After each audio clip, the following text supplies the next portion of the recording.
पिता, जिस व्यक्ति की यहाँ कहानी कही जा रही है वह अपने इलाके का सर्वाधिक प्रभावशाली एवं धनवान किसान था। उसका नाम था थॉडोवरास। एक दिन वह गर्व से भरा हुआ पादरी के अध्ययन कक्ष में पहुंचा। मुझे एक लड़का हुआ है, उसने कहा, और बपतिस्मा के लिए मैं उसे लाना चाहता हूँ। उसका नाम क्या रखोगे? अपने पिता के नाम पर उसका नाम फिन रखना चाहता हूँ। और धर्म पिता, उसने जो नाम लिया वे प्रत्यक्ष इलाके के सर्वश्रेष्ठ स्त्री पुरुष थे। और कुछ? पादरी ने उसकी ओर देखते हुए पूछा। किसान थोड़ा हिचकिचाया। मेरी बहुत इच्छा है कि बपतिस्मा स्वयं उसके मन से हो। आखिर में उसने कहा। कब? किसी कार्य दिवस के दिन, अगले शनिवार को दोपहर 12 बजे। और कुछ? पादरी ने पैसा ले लिया। यह तीसरा अवसर है थॉड, जब तुम अपने बेटे के बाबत मेरे यहाँ आए। उसके प्रति यह मेरी अंतिम जिम्मेदारी है, थॉड ने कहा और अपनी नोटबुक समेटते हुए विदा लेकर बाहर निकल आया। और लोग भी उसके पीछे पीछे हो लिए। 2 सप्ताह पश्चात एक शांत एवं निश्चल दिन में पिता पुत्र एक नाव पर विवाह की व्यवस्था के सिलसिले में स्टोरलिडेन के यहाँ जा रहे थे। यह सुरक्षित नहीं है, पुत्र ने कहा और उस फट्टे को ठीक करने के लिए खड़ा हुआ जिस पर वह बैठा हुआ था। इसी पल जिस फट्टे पर वह खड़ा हुआ था, वह फिसल गया। उसने संभलने के लिए बाहें फैलाई लेकिन उसकी चीख निकल गई और वह नाव से नीचे गिर पड़ा। चप्पू पकड़ो! उछलते हुए पिता ने अपनी चप्पू फेंकी और जोर से चिल्लाया। लेकिन कई कोशिशों के बाद पुत्र का शरीर शिथिल होने लगा। रुको! पुत्र की ओर अपनी नाव ले जाते हुए पिता चिल्लाया। तभी पुत्र पीठ के बल लुढ़कने लगा। एकटक कुछ देर उसने पिता की ओर देखा और डूब गया। थॉड के लिए यह अविश्वसनीय था। उसने नाव को रोका और जहां उसका पुत्र डूबा था, उस बिंदु पर अपनी निगाह टिकाए, मानो उसी बिंदु पर वह निश्चय ही ऊपर आएगा। वहां से कुछ बुलबुले उभरे, फिर कुछ और बुलबुले और अंत में एक बड़ा सा बुलबुला सतह पर आया और आते ही फट गया और फिर झील पहले की तरह एक चिकने एवं चमकीले आईने में तब्दील हो गई। 3 दिन और 3 रात लोगों ने देखा कि वह बिना खाए पिए सोए लगातार उसी बिंदु के चारों ओर चक्कर काट रहा है। अपने पुत्र के शरीर के लिए वह झील को मानो मथ रहा था। चौथे दिन सुबह उसे पुत्र का शव मिला, जिसे वह अपनी बाहों में भरकर उस पहाड़ी पर ले आया, जहां उसका घर था। इस घटना के 1 वर्ष बाद जाड़े की एक गहराती शाम में पादरी को अपने दरवाजे के बाहर बरामदे पर किसी के सांकल पीटने की आवाज सुनाई पड़ी। पादरी ने दरवाजा खोला।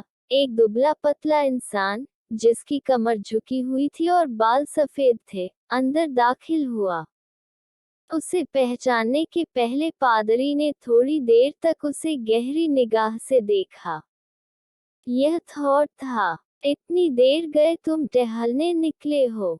पादरी ने कहा और उसके सामने मूर्तिवत खड़ा रहा।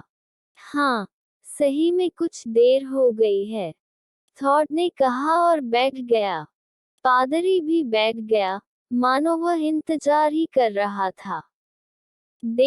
काफी देर तक शांति छाई रही। अंततः थॉड ने कहा, मेरे पास कुछ है जिसे मैं अपने पुत्र के नाम पर गरीबों में बांटना चाहता हूँ। उसने उठकर मेज पर कुछ रुपए रखे और फिर आकर बैठ गया। पादरी ने उन रुपयों को गिना। यह तो अच्छी खासी रकम है, उसने कहा। नहीं, थॉड ने अपनी टोपी कुछ यूं घुमाई, मानो अब वह जाने ही वाला हो। तब पादरी उठ खड़ा हुआ और थॉड की ओर बढ़ते हुए उसके हाथ को पकड़ लिया। भगवान करे कि यह बच्चा तुम्हारे लिए वरदान सिद्ध हो, उसकी आंखों में गंभीरता से देखते हुए कहा। 16 साल के बाद एक दिन थॉड एक बार फिर पादरी के अध्ययन कक्ष में खड़ा था। आश्चर्य है थॉड कि तुम्हारी उम्र का कुछ पता नहीं चलता। पादरी ने उस व्यक्ति में कोई परिवर्तन न पाकर कहा, क्योंकि मुझे कोई चिंता नहीं है, थॉड ने जवाब दिया। इस पर पादरी ने कुछ नहीं कहा, लेकिन कुछ पल बाद उससे पूछा, आज शाम क्या कर रहे हो? कल मेरे बेटे का दृक्रण संस्कार है, उसी के लिए आया था। वो एक होनहार लड़का है। यह जाने बिना कि गिरजाघर में कल जब मेरा बेटा जाएगा तो उसका स्थान कहाँ होगा, मैं यजमानी देना नहीं चाहता। उद्धरण चिन्ह, उसका स्थान सर्वोपरि होगा। अच्छा, तो मैंने जान लिया। यह रहा पादरी का $10। और क्या मैं आपके लिए कर सकता हूँ? पादरी ने थॉड पर निगाहें जमाते हुए पूछा। और कुछ नहीं, थॉड बाहर निकल आया। 8 वर्ष और गुजर गए और तब एक दिन पादरी के अध्ययन कक्ष के बाहर कुछ शोर सुनाई पड़ा।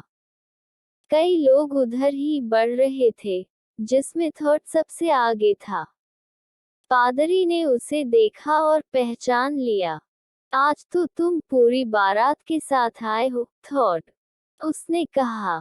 मेरी बगल में जो यहाँ खड़ा है गुडमंड, उसकी पुत्री स्टोरलीन से मेरे पुत्र का विवाह होना निश्चित हुआ है। मैं आपसे बेंस प्रकाशित करने के लिए यहाँ निवेदन करने आया हूँ।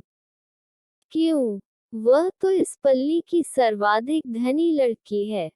हाँ, लोग ऐसा ही कहते हैं, एक हाथ से अपने बालों को पीछे ले जाते हुए थॉड ने जवाब दिया। पादरी कुछ देर के लिए मानो गहन विचार में डूब गया। फिर बिना कोई प्रतिक्रिया व्यक्त किए उसने अपनी पुस्तक में उनके नाम दर्ज कर लिए, जिसके नीचे थॉड एवं गुडमंड ने हस्ताक्षर किए थे। थॉड ने मेज पर $3 रखे।